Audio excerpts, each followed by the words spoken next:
You can start, Kalam.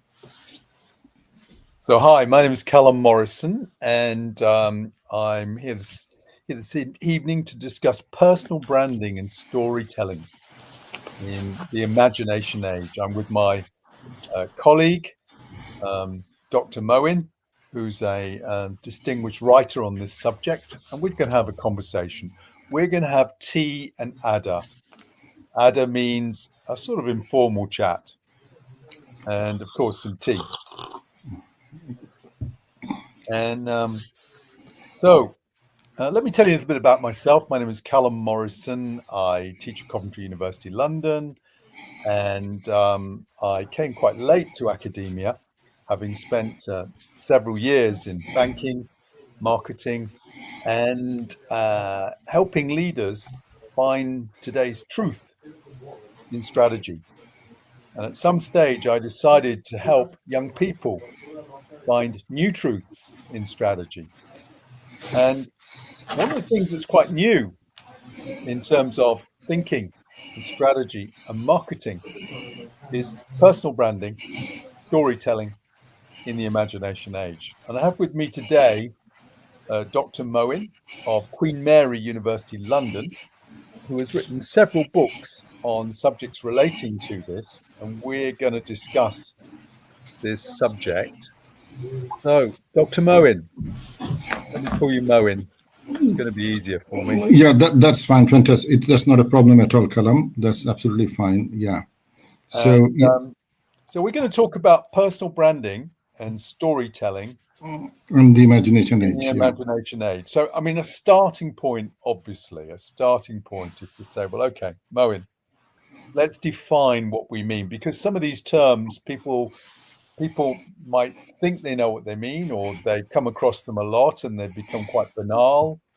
But as somebody who's written on this extensively, somebody who teaches this in an eminent university, let's start by defining these terms. So, okay, Kalam. Personal branding.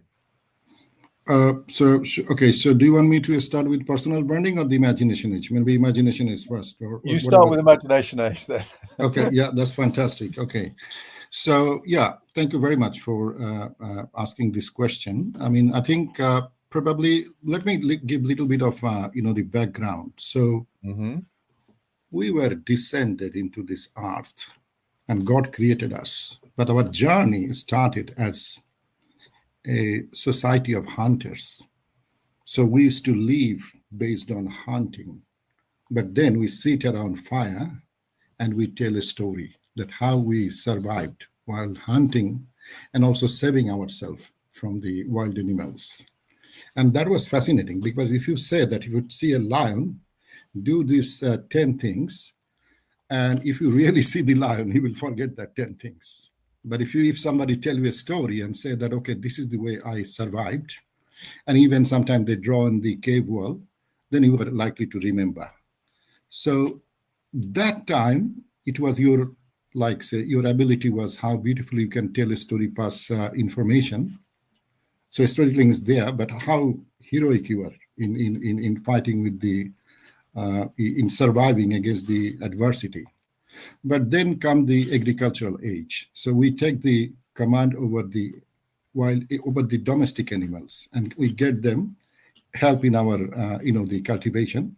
But we also, the gathered people who can also do that.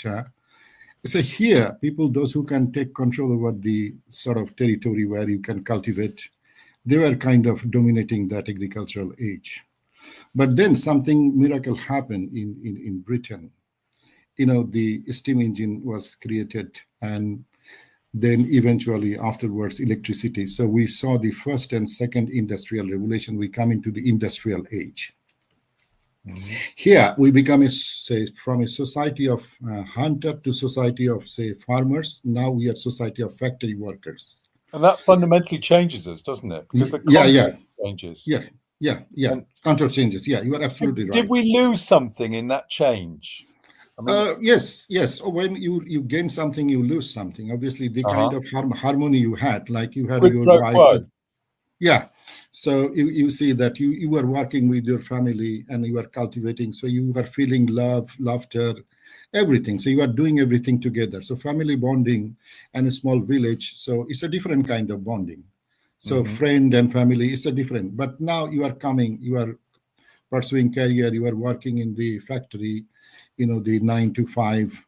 There is entrepreneur, there is proletariat, there is so that's another. So now that's the birth of management science actually as well, because you can raise the productivity by using the technique of management.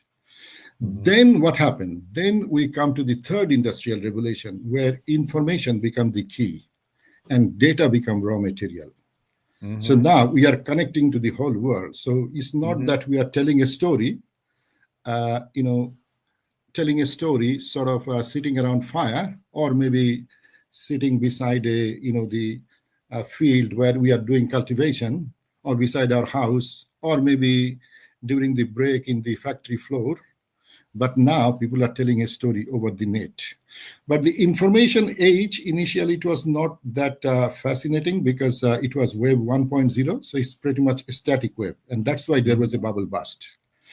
And that's sort of where many people are today, isn't it, really? I mean, yeah. I think there's that quote, albeit it's about 20 years old now, of data, it's the new oil. Yes. And so you're talking to many people in business, as we do, and they're very much talking about data. They're talking about the information age, and you are talking about the next stage, aren't you? Yeah. That's fine. You're ahead of many people, or some people are just dipping into it. We're doing our bit as academics. We're pointing the way. We're holding the beacon, as it were. So, I mean, yes, there are some people, they are also talking about imagination age, but when even somebody is saying that information is, they are saying, they are meaning something, what we are going to say in the imagination age. But if information is pretty much like web 1.0, and there is possibility, but we are not quite connecting. And that's why there was a bubble burst. So they realized that actually, in order to make it work, the digital world, they need to bring something, which is they need to practice the data capitalism. So capitalism on the web. So they created the platform. So this is the beginning of platform economy. And the other thing is that there's a degree of commoditization, isn't there? Yes. Data. So commoditized. So yeah, you are very good actually. So they need a commodity in order to practice capitalism, because capitalism is bringing raw material, turning into commodity, so you can sell in the marketplace. Here, you need information. So data, our personal data, is a commodity, and they created this platform. So in one hand, there are many scholars, they will argue that we have been exploited because they are collecting data and our privacy is at a stake. But at the same time, we are also connecting with any part of the world, anybody. We have got a lot of, the freedom as well. And we have got a lot of power, because we can, like now we are talking and people can, all over the world, they can see. So it's a compromise. So let's not go into that debate that it's a blessing or it's a kind of curse. But thing is that this fourth industrial revolution, where the technology is so fascinating, it's immersive technology, and that also very well meshed with the digital world. So our physical, our digital, and our biological realm actually enmeshed together, blurring the boundaries. And now, anything you can imagine, you can really achieve it. So if sounds very Napoleon Hill, doesn't it? And whatever the mind can conceive, it can achieve. That's the final realization of that quotation from 1938 or something. Yes, that you have told very well. So now the currency is the imagination. So what is imagination? Imagination is something not present. So you actually see beyond the horizon. And then putting that imagination into practice, like applied imagination, is creativity. But then when you get a solution and then use that solution to solve a particular problem, that is innovation. But when you scale up and create a solution at a mass level, that's entrepreneurship. So now we are in that world, and that we are moving towards the intelligence world, where the robot and the code and everything will be taken over hugely, and human being probably we do not know. So some scholar, they say imagination age is a bridge between the information age and intelligence age. But what I say, because that's kind of future, that the way I define this thing in my book, Creativity in the Imagination Age, is that it is the technology that we saw in fourth industrial revolution. So I argued that third industrial revolution was the information age, and the fourth industrial revolution, here the technology that are bringing us into a different realm. We can connect, we can create. So it's a magic that you can create at the intersection of mind and the machine. That is artificial intelligence. So that is imagination age. We have technology, and we have ourselves, and we have the ability to imagine a service, imagine ourselves in a different context, imagine ourselves in a way that communicates ourselves better to other people. Yes. We have a raw material. Is that really where we are? We're a sort of raw material. Are we a paint box? Can we paint ourselves however we want? Yeah, you can. Like say, your digital identity. You can create a new digital identity. For example, if you start writing poems, say for example, and you now your poem can be read by anybody. You don't have to go to a publisher. You can create a website. You can put it in LinkedIn. You can put it in Facebook. You can make a YouTube channel. So it's like a level playing field kind of the thing.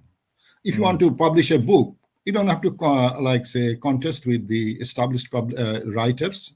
You can self-publish on Amazon. So it's one hand that it is given us some power. So if you can imagine anything, you can start a business in no minute, in no time. So you just have some idea, you go ask ChatGPT that I want to create this business, can you give me a business plan?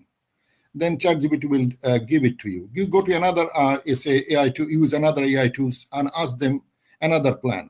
And then you think about it, you evaluate, and then you make your own plan, and then you start it straight away. If we want to digital business, I mean, you can start selling product on eBay or Amazon right away.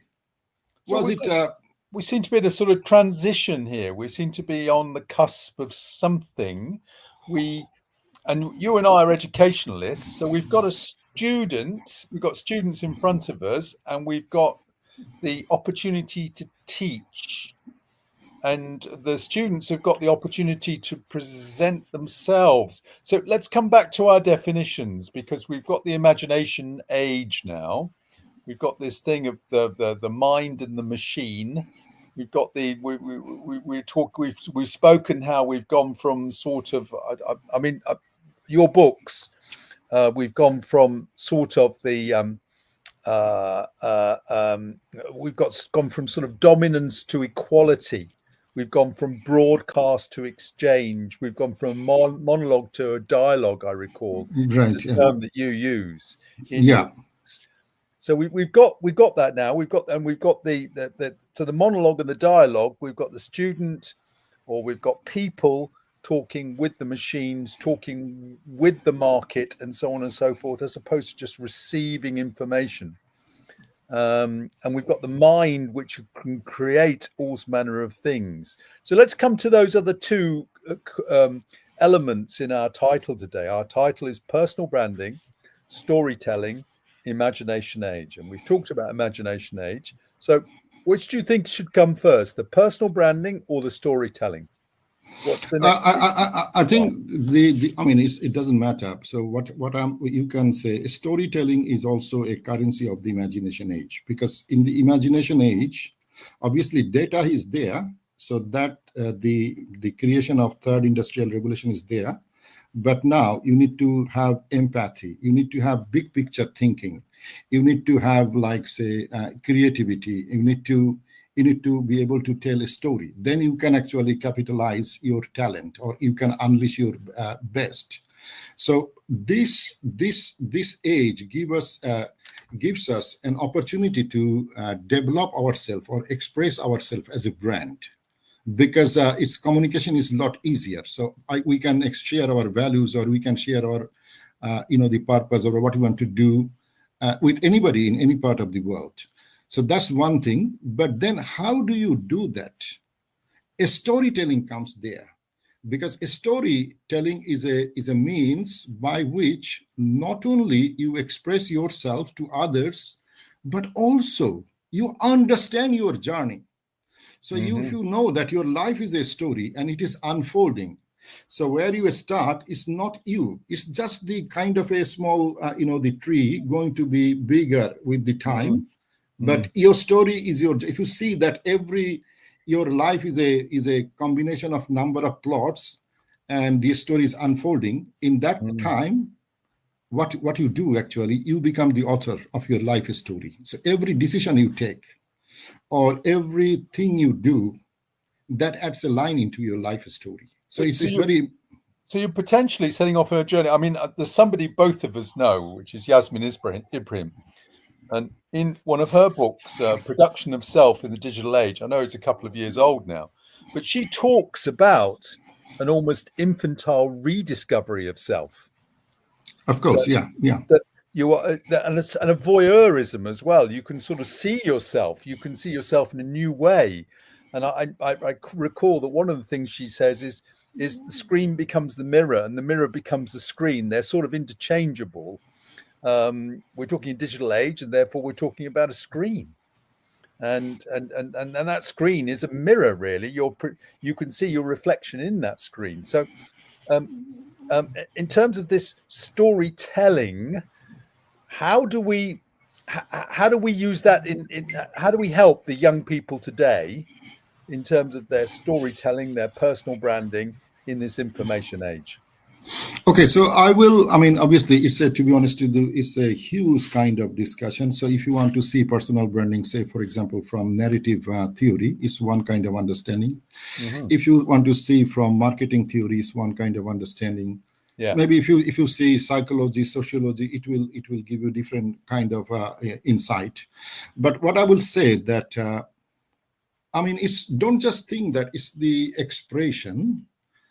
Obviously, through a story, you will express yourself, but you get better because it's a journey, and it's not what you achieve, but it's the how you overcome the challenges and the conflict. That's the crux of the story. So definition of a story is a character go through the challenges and transform at the end, leaving a message for the audience, which is invaluable.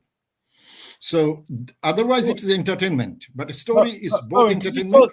Moin, that's really important what you've just said there. Can you just repeat it? Because that is the getting that definition clear in your mind is really important, because I think it leads into all sorts of things. I'm really grateful for you putting us at that point in the discussion, but it leads us into all sorts of things: imagination, brand, ethics, morals, and so on and so forth. But please give us that definition again. What is the difference between storytelling and entertainment? Okay, so storytelling could be entertainment as well. But when you say a story that makes a meaning or that help us to pass wisdom or insight, that's powerful. So that's powerful. So that's what we do, isn't it? Yeah. So the way I'm defining it is that a character going through challenges and conflict, but transformed at the end. So that means the character becomes a protagonist. So because the protagonist is going to the challenges, he's continuously he's getting, say, object of desire. And as the protagonist grows, the object of desire changes. So the challenges, but he or she transformed at the end. But this journey leaves a message, a meaning for the audience, so that they can replicate this journey. Okay. So you are passing wisdom, but so part of it is entertainment because you are seeing it, but part of it is actually kind of wisdom. So you learn from it. So do you think that the real value in this, the real value is that there is value in the audience seeing the journey, and there is value to the protagonist, the person who's delivering the personal brand by storytelling, in the journey. So Yes. there is thoughts of mutual respect, mutual benefit in terms of both the audience and also in terms of the individual who's telling the story in this journey. This journey, it becomes a commodity. It becomes a value, as Yasmin Ibrahim would say. That is the encounter with capitalism. There, that is the encounter with the market. The market being the audience. Yeah, I So mean that's another kind of theory, but the way I will say that, so if the student, they need to understand actually that they are on a journey, and if you are a good leader is always a work in progress. yes, So they are continuously learning. So work in progress means you are on a journey. So when we say, Mhm. so you say that a story has got a beginning, a middle, and the end, because when we tell a story, so a story finishes. But what is the life story? Look at here. Again, it has got three parts. So we are born, so that is the beginning. Then we go through challenges of life. That's kind of the middle. And then we die. So what remains is a story. So people remember the way I lived my life. So you see, so my life, like say, if you think we respect Shakespeare today, we respect Leo Tolstoy, we respect Rabindranath, we respect Kazi Nazrul Islam for Bangladesh, we Uh-huh. respect Einstein, Newton. So why Nelson Mandela, Martin Luther King? Because their life is a story. They stand for some value. Because you see, the way you can make your story interesting is that, when you start, say the beginning, you remember that this is the origin, is the your origin, like say initial story. This is your initial story, see, origin story. But this origin story may shape your curiosity. But then you are just you get some call to action to go out of your comfort zone. But initially you don't want to go out, but at some point you have something happened in your life, and that something is the inciting incident. Mhm. Maybe somebody said, look at this guy, the Howard Schultz. So when Howard Schultz was 14 years old, his father got an accident, and his father did not have any health insurance. So he was sitting on a couch, and his leg was like that, and so they didn't have any money. So he had to start working at 14. And then he understood what is the tragedy of life. He has seen this difficulty. So when he developed Starbucks as a multi-billion dollar company, so he made a rule that no matter whether some employee is permanent or some employee is part-time, everybody will have health insurance. So now this is kind of the idea that you initially you need to show that a character is starting. He may not have all the skill, but he might have a value. So that value, like say a girl is walking, and you can see that a cat is shivering. So she goes and she takes the cat. So when you bring this scene into the story, you are showing the character of the girl. So you are not fascinated by the face of the girl, but you are Mhm. fascinated by the beauty of her heart. She is kind for the animal, or so she will be kind for the humanity, that we can expect. Now we want to see that this girl wins in her race. And Mm. then we will bring one after another inciting incident, that is the challenges. So because we have created empathy for the girl, so we feel that we are the girl. So that's why the character holds the hand of the audience and bring them to the story world So, by creating empathy. so possibly a big. So you tell me the big step here is that if we just go into the classroom for a moment, many of our students think it's all about facts and it's all about outcomes, and so it's about a commodity coming off a production line, which can be sold. And what I gather from what you're saying is that's not it. It's sort of the production line, but what's on the production line is not the same commodity. It's not the same model of car that's going down the production line, because your life is different and my life is different. And the context in which we're telling our story is different. Whereas many of our students, and I'm using the word students because we're both educationalists, many of our students come to us and they see themselves as just being a commodity, a receptacle of facts and an outcome. And what I've understood from what you're saying is what we seem to be doing is we're liberating their earlier life and giving them an identity, giving them the opportunity to create identity through a storytelling. Through finding their stories, yeah. And that becomes also their personal branding, showing that they're not just a simple commodity, that they are different, that they have experiences, but nobody would know unless they learn to speak.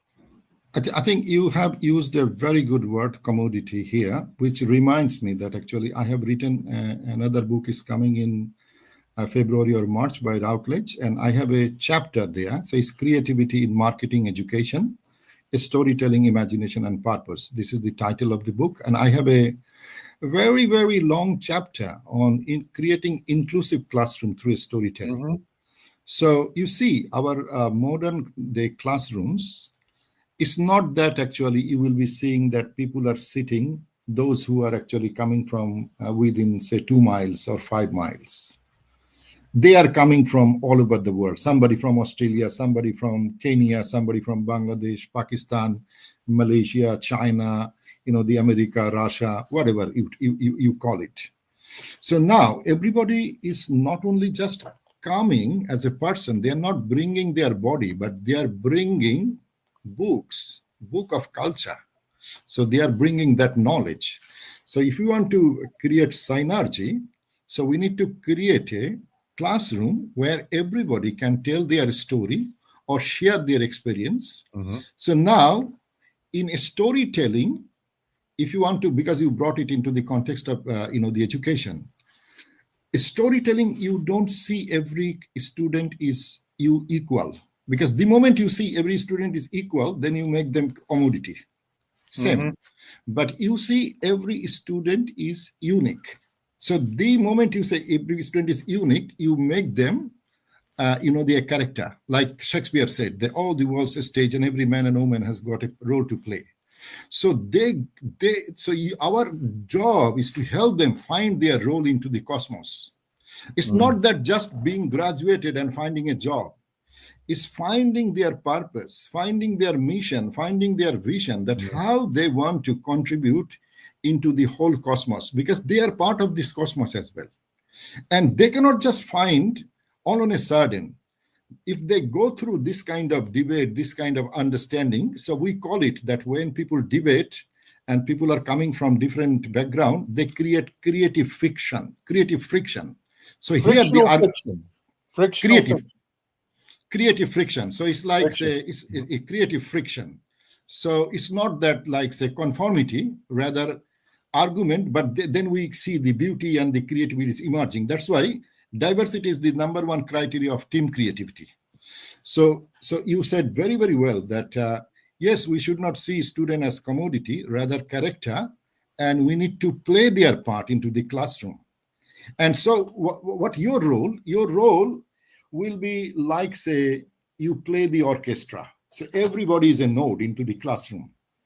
But they're all playing different instruments, aren't they? Yeah, all playing their instrument. Yeah. So that's why, the very good story, like, the corporate stories are very fascinating. I am just, the Steve Wozniak, he was the scientist. He was the person. This is Apple, the co-founder. Yeah, co-founder. So he created everything. But hardly anybody knows him. Obviously, people know him, but his reputation or his familiarity is not as big as Steve Jobs. And one day, they are friends, but he was like joking. And he said that, well, you are not a product guy. You are not an engineer. You are not a scientist. You are not even a salesperson. What are you? Why people respect you? So do you know what was the answer of Steve Jobs? He said that I run the corporate orchestra. I run the corporate orchestra. So everybody want to work for Apple. So that's why when he was like, say, 26 years old, boy, like it's not boy, like 26. So he went in front of the then one of the best companies in the world, Pepsi Cola, and he stood in front of the CEO because he was not very good in marketing at that time, Steve Jobs, but he was very visionary. And he said that, would you like to sell sugar water rest of your life, or you want to join me and change the world? And this guy said that, who is this person? And he said, he's Steve Jobs. Don't you know him? I said, no. Then they did some research about Steve Jobs. And then he joined Steve Jobs, actually, to change the world. But obviously, eventually, Steve Jobs was fired. But I mean, and Apple was at the brink of, say, bankruptcy. But dramatically, Steve Jobs again, started, like getting to Pixar. And there, Steve Jobs actually learned the real storytelling. So, storytelling, the story, that's how we can sort of see storytelling. This was the ability of Steve Jobs. I agree with you. Students come to the class with all sorts of urban myths about Steve Jobs, that he invented the computer and so on and so forth. But indeed, I think the chap you were just talking about is called Scanlon. Was it Scanlon? And of course, there's Johnny Ive, and there's Steve Wozniak, and there was a marketer as well whose name escapes me at the moment. But there were so many people on I'm going to use a word now that you used, that I'm going to be using from now on the journey. Because the key point here is the journey, isn't it? It's not just an event. It's not just that event on the production line that I was talking about before. It's not just that one fact. It's the journey. The journey is the differentiation, isn't it? The journey is the interest piece.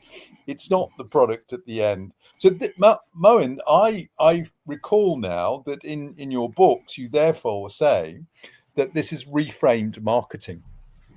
This can Even through that, because students people watching this are going to have an idea of what marketing is. And if you're saying it's reframed it, what was the past and what is the present and what is the future? In marketing, okay, so there were three kinds of stories actually in marketing. So three waves actually. So you asked a very deep question. So initially, you see, when the printing press was created, and the Pennsylvania Gazette, that was the first kind of newspaper, and so we are human beings. So we have got two very the influential the part in our body. One is the brain and head, and beside the head there is a brain. So we are curious, we want to know. Another is heart, so we want to belong. And you can see that one of the companies like Google has actually tackled our brain, answering our curiosity, and Facebook has actually tackled our heart, so helping us to belong with others. And you can see that how successful they are. So initially what happened, so they were giving the news. The news are a story about life. So people wanted to read the news. And then what the brand owners, they put advertisement in between the news stories in the paper. So you are reading marketing in the past, isn't it? Yeah, in the past. Yeah. So but you say it's a monologue, as you said before, because I can't do anything. I am interrupted. I'm reading a fantastic news, but I'm interrupted. You are the consumer, and you're I'm the consumer. Yeah, but I cannot do receiving. anything. Yeah, but if you could tell, if your advertisement was very, very good, like touching my soul, that's a different thing. Then come to the radio and the TV. Again, they are interrupting. So if they select the best program where people will wait and they will watch that program, or maybe news. So now they compete for the airtime, or say in radio. So again, you are interrupting. So it's an interruption model. And so that was monologue, because it's mass communication. It's a one-way thing. If you are very good in telling a story, and if you are authentic, if people think that you are kind of authentic, then they will obviously, you win their heart and mind. But most of the time they didn't care, because people could not respond actually. So it's a one-way delivery. There was a bit of manipulation within this. One manipulation comes from emotion, another manipulation comes from a cognitive side.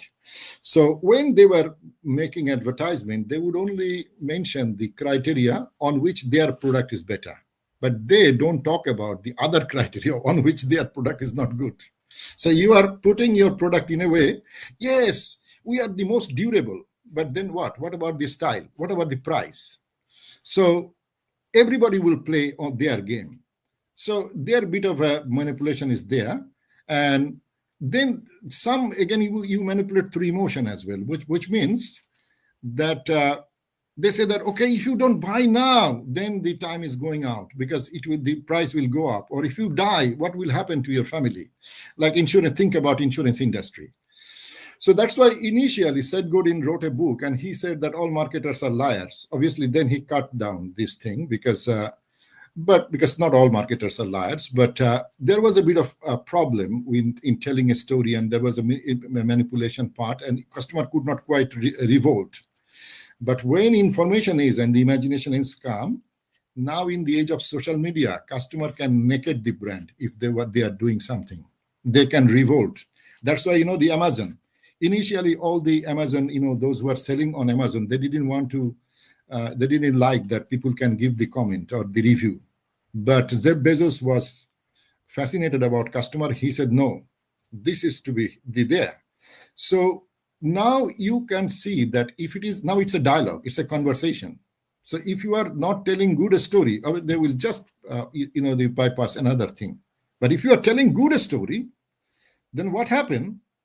They will, even there are advertisement where customer make different variant that they have started sharing. So think about, say, Airbnb. The whole Airbnb has been developed by the customer telling a story on their site. So customers sharing their experience and they are making the story. So now tactical stories are most coming from customers. So it is not pinball.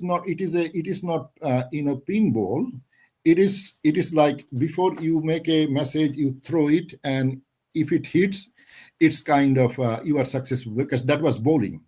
But this is pinballing. Pinballing means you send a message, but you do not know. Message is in the market. Now it is you kind of lost the track. Customer takeover. So what you have to do, you have to learn how to manage the playground and where customer will play in such a way. So authenticity matters. We're all on the same page here. The you here is the producer, the vendor, and the consumer. Of course, the consumer is participative and reactive, possibly reactive.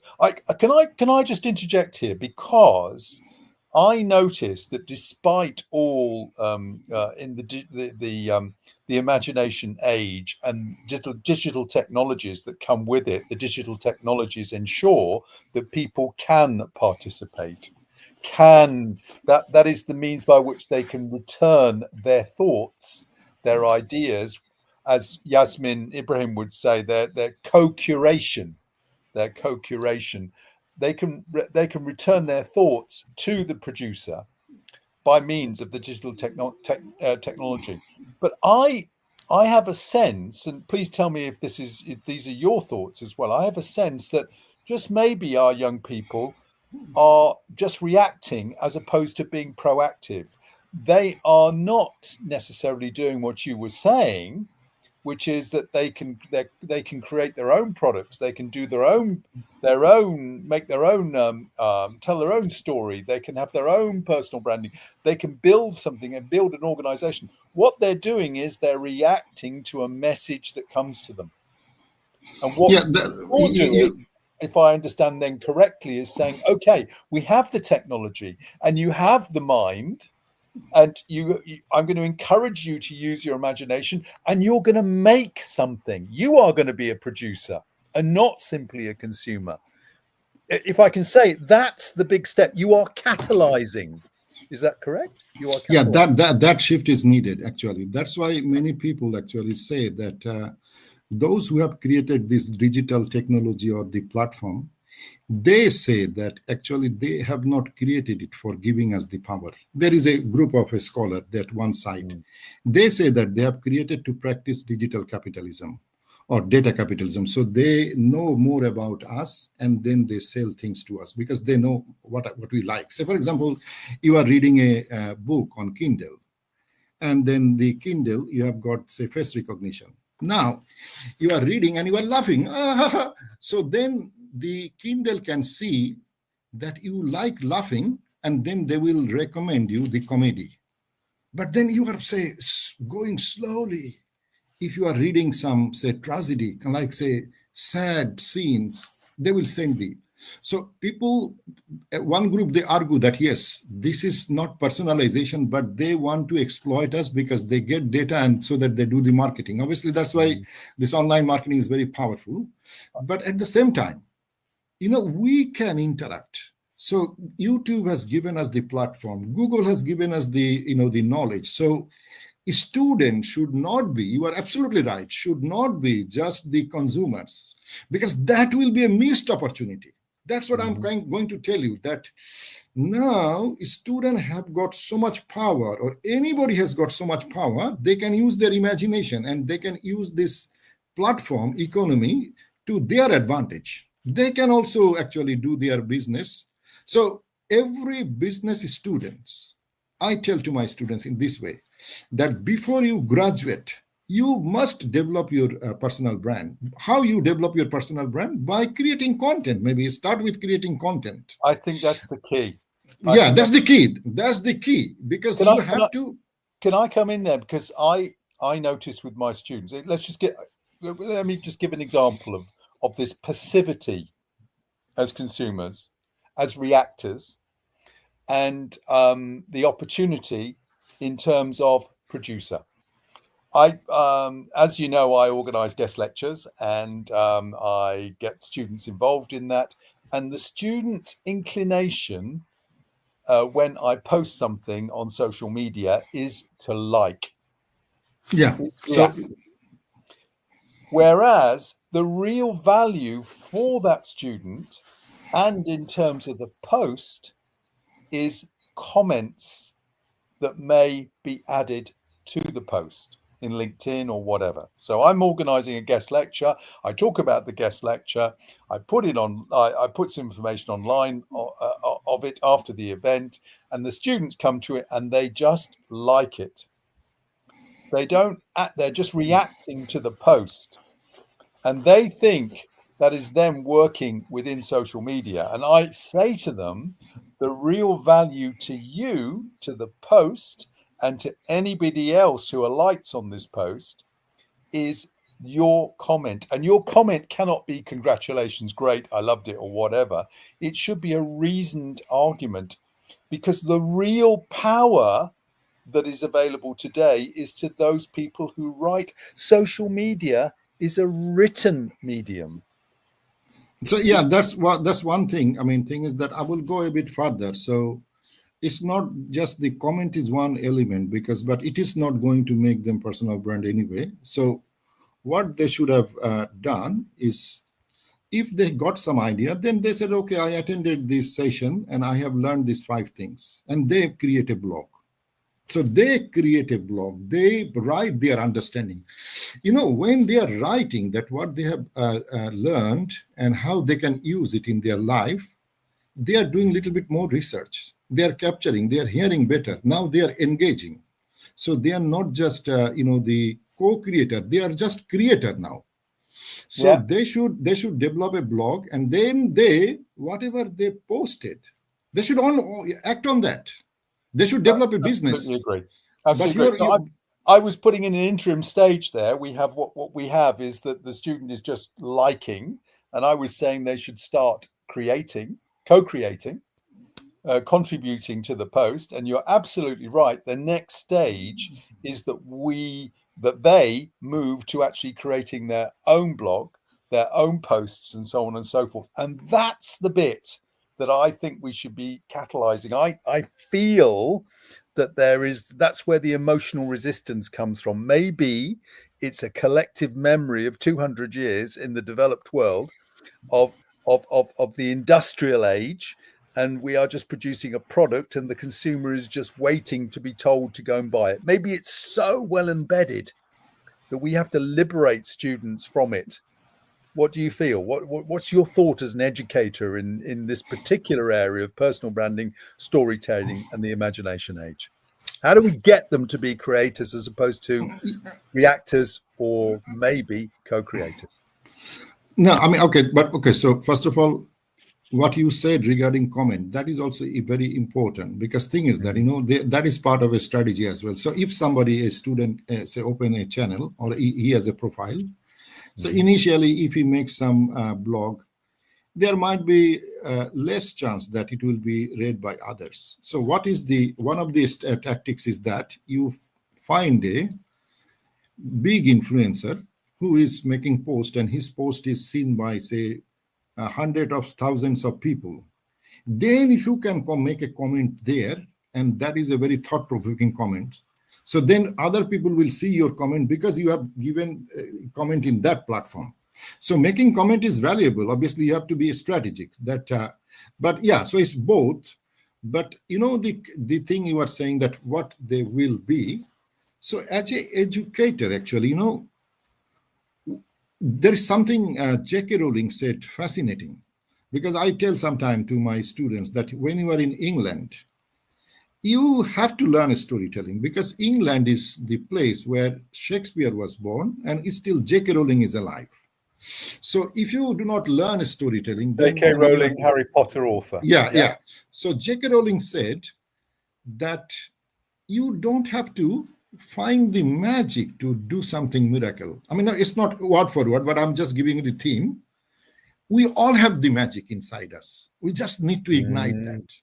So the role of educators is to create the environment where experiment, test and trial, participation will be encouraged, and a student will find their magic. What is their magic? Magic is something that makes them unique, because God has given everybody a role. Everybody is magic.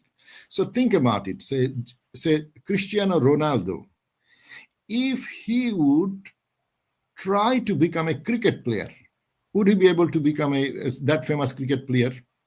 Because his magic is football. On the other hand, think about Imran Khan from Pakistan. If he would be liking to become a football player. So that's why you have to try as many things. And in this digital age, and what I call the imagination age even, so you have access to everything. If I want to do it, can't you? You can. Help them find their magic. You can regenerate. That's the great thing. You can back to our friend Yasmin Ibrahim. You can regenerate yourself until you find what you're good at, and then you can curate it from there onwards. And that way you can be fulfilled. I mean, you mentioned there Cristiano Ronaldo, and so if we just put this in a Christian sense, I'm by no means an expert, but in terms of Acts, part of the Bible, you will receive the power when the Holy Spirit comes upon you. And so when you find that spirit, when you find that magic within inside yourself, then you will receive power.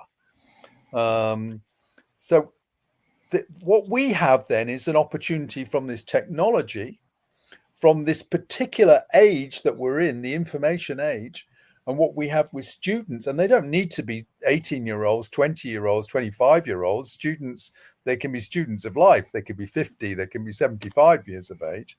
We have to help them to develop their personal branding and their storytelling. Would that be fair? And so what resistance do you see? Because I've alluded to this before. What's the resistance within people to doing this? I mean, thing is that it is like the resistance is like for any change. Like if you look at the hero's journey, what is hero's journey? Hero's journey starts in the ordinary world, and they get a call to action, and they resist. They don't want to respond. And then something happens, they cross the threshold, and then they go through the journey of transformation. But at the end, when they are transformed, they have to come back to their original initial world so that they can make a social impact. So here, the tendency that every student will resist, because they are resisting to change. Either they are shy, or they think that they are not too good, they are very small. I mean, it's very young. So we have to give them a sense of understanding that, see, everybody is unique. Your story matters. What you bring, that will be unique. So we have to encourage them, and we have to sometimes hold their hand, hold their hand. It's not literally, like we have to encourage them to come and participate. So you got to be like, as I told you, that Steve Jobs said that he's the orchestra, he ran the corporate orchestra. So you will run the classroom orchestra. So that is your role, that you will learn classroom orchestra, so that everybody can find their magic and they can practice that and they can go into a state of flow. That's another topic.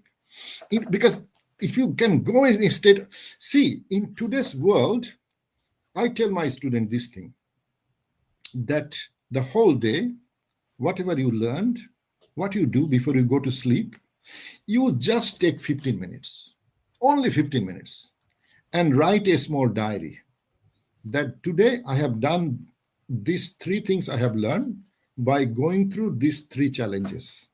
And this is the way I have changed myself. So today you have written, then the following day, you go open your phone and make a video and said, okay, this is the learn. Then what you do, then the following day, you see your video. You don't post yet. And you will say, oh, I could have done better. So now you do again, and then you post it. Nobody will see it initially. I mean, if somebody see it, he will be very lucky. Yeah. So if you do it for 3 years, because graduation journey is 3 years, so you can see that how you can create your digital capital or the social capital. But I would say, so because you are asking in the context of students now, so these are one thing that you are finding your passion, you are growing, and you are finding your role. So storytelling is not always telling the story. Like the way you say somebody will tell, like Steve Jobs will say that, well, I'm a very fan of Steve Jobs, so I call the name time and again, said, okay, you go to moon and you come back, and all the way you are listening the music, still your music is not exhausted. That's what iPod is all about. It has got 1,000 songs. So the fact is 1,000 songs, but he dramatized it. You go to moon and you come back and you are listening to music, and it still is not exhausted. Because what he's doing here, nobody is going to moon, but he is taking us to the moon.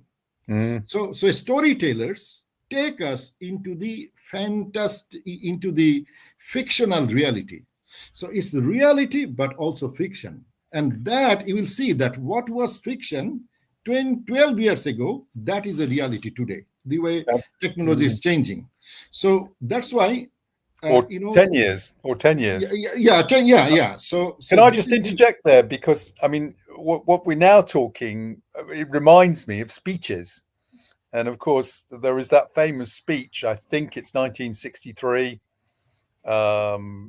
Rice University, Texas, JFK speaking to an audience, and he talks about how we're just on the point of a big change. It's 5 minutes to midnight in terms of the existence of life. He's telling a story, he's engaging people, because he's just about to announce that the Americans are going to pursue the journey to the moon. And at some point in the speech written by Ted Sorensen, he says, we're going to the moon. We're going to the moon. We don't do it because it's easy. We do it because it's hard, and because a few other things. But we're going to the moon. We have a chorus. You're engaging people. This is, are we not, as educationalists, are we not liberating our students so that they can engage other people and tell their story and make themselves different and individual in the job market, in life, and become fulfilled? Is that not a description of what we're doing? Yes, I mean, you are, to be honest with you, are touching my heart, because what you just told, actually, in my book, Storytelling in Marketing and Brand Communications, I have started the chapter that what makes us human. So that is the first chapter. And then I was talking about stories of survival and stories of success. So stories of survival, what I started, like the hunters, they pass the wisdom that how to survive. But the stories of success is you show the dream, you bring at your behind you, so people will rally, they will die for you, so they will sacrifice, and you are taking us into a different paradigm. So you told a fascinating story that put a man on the moon, but so let me add a plot into that story. So when John F. Kennedy said that we want to send a man onto the moon, and as it become a idea, and everybody bought into this story because it's kind of futuristic world, then what happened? People are melted into this story. They come into this story world and they are pursuing. And he didn't have any idea that when America will be able to go to the moon, whether it is. Well, he said within this decade, and he was yeah, right. Yeah. No, but I mean, he said it because storyteller they said, but he said that I didn't know in another interview that, but it happened in 6 years, about 6 years. Then, but the story, the plot I'm bringing here is that, see the power of a story. So journalists went to NASA to see that how they are preparing to go to the moon. And they found a janitor is sweeping, cleaning the floor. And they asked him that, what are you doing? And what will be the answer? I'm cleaning the floor. Can't you see that? But he said that I'm sending a man on the moon. That is what is this story. So if I want to add another layer here, so Martin Luther King was saying that if you want to be a master, do your thing to the best possible way, because it's like make it a craft. So if a sweeper is sweeping the road, that sweeper has to sweep it in such a way so that it becomes a painting. So people will say the angels of heaven will come and visit here. So an artist has swept the road. This is the story you tell. So the story of success is the story of motivation, is getting yes and rallying people behind you. And that's what great leaders do. Do you know, the word leadership is not in the title of the discussion this evening. Incidentally, we've been talking for 56 minutes. It will come anyway.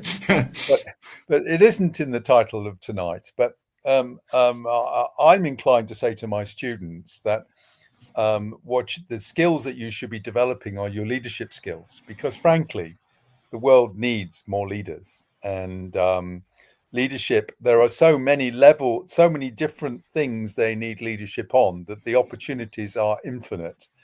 And if you're concerned about artificial intelligence taking many of the basic jobs, and certainly the jobs that graduates do, then you must progress to leadership very quickly.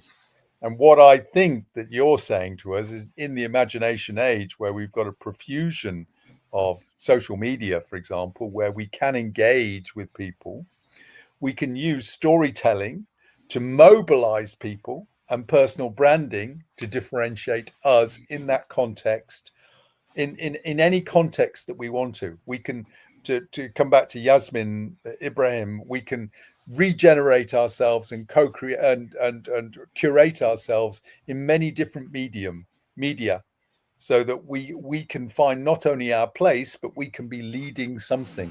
The opportunity is leadership. Do you think this is, I mean, could we say, I'm going to say something a little bit controversial now, could we not say that this is the leadership age? Yeah, I mean, this is because that's what because there was a debate actually a couple of days before, and I was telling this thing that we are going through the age of possibility and uncertainty.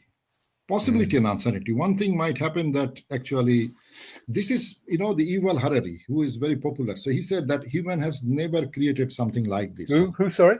Yuval Noah Harari, the Sapiens writer. Oh yeah. So he said that human has created always something that they can control, but now the AI can think about itself. So they can think, and they are going slowly out of control. So if they do not, if leaders do not actually see what is the consequences, that's a different world. So what I'm saying, when we are going through a time of possibility and uncertainty, at that time, you don't need money. Obviously, you should develop leaders, not managers.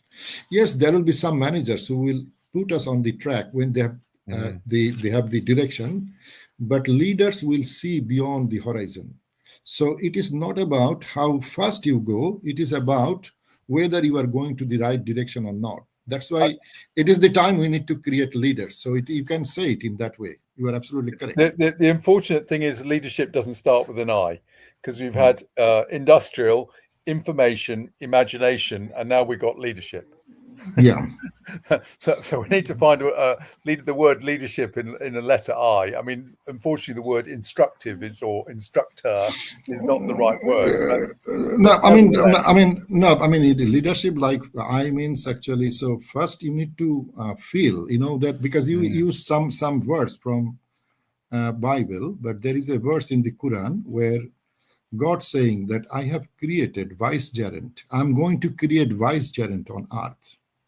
Who will represent God? Vicegerent. And then another verse, God is saying that you save yourself and your family from the fire of hell by obviously doing good things, living a good life, embody God's, the attributes. So you see here, you have been created as a leader. You have been given the responsibility of God's vicegerent.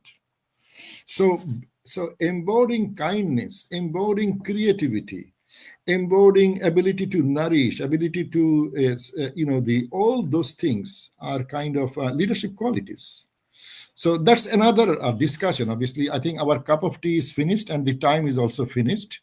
But as you know, that we will be meeting, and we are I'm very excited when I talk to you, because you ask fascinating question, and that always bring me into my fictional reality. Not sometime I wrote something. So you are a great, kind of a speaker, and so thank you very much for your time today.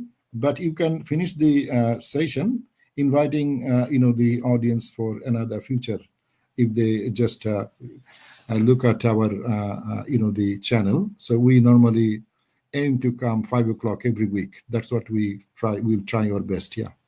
Okay. So this is our first one, and yeah, this is the first one. Quite well. We've not really had these sort of discussions before. So today was the first, and like anything that's the first, it will take on a different shape at some later stage,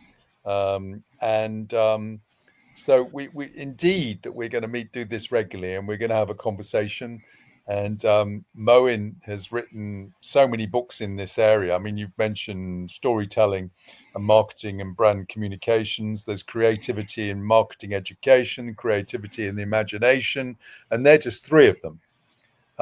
So there is an enormous canon of work that you have devised, and also that you're leading in. And so it's been a great pleasure for me to talk to you and give my opinions and ask your opinion, so that you can guide us in this area. So thank you very much indeed. Thank you for everybody who's been listening in, and I look forward to speaking with Moin again, and I look forward to engaging with the wider public. Yeah, next week. Yeah, we hopefully see you next week at the same time. So stay tuned until that time. So from London, I'm Dr. Moin and Callum Morrison. All the best. Ciao.